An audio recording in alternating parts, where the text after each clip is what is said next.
The New York Times has reported that the NSA, or National Security Agency in the United States, has been using the data it collects to map out some Americans' social networks. The article reveals that the latest overreach, as many feel, has allowed the government to identify private information such as their associates, their locations, and even their traveling companions, all in the name of collecting the data for foreign intelligence purposes.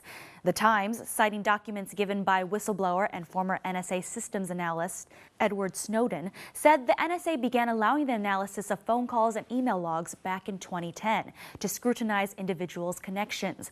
The documents reveal that the spy agency also supplements the data with material from public and commercial sources, including the use of bank codes, insurance information, Facebook, and even property records.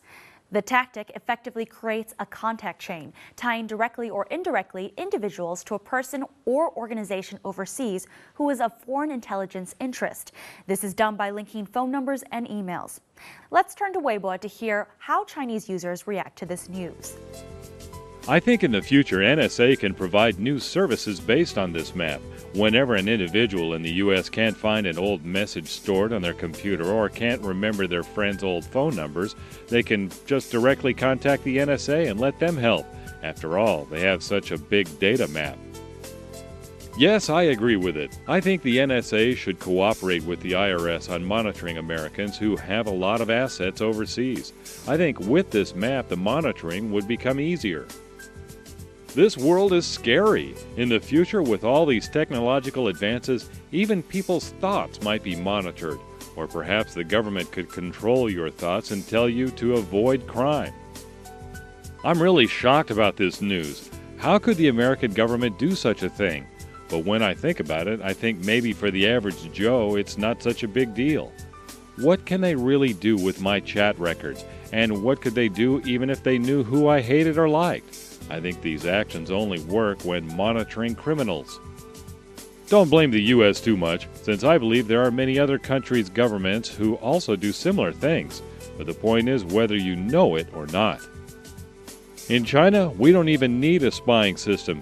People can already search for a lot of personal information through the internet. For example, I often get a lot of calls from strangers. Some are even trying to sell me things or get me to give my bank details. I'm confused about how they get access to my phone number, since I never give out my information.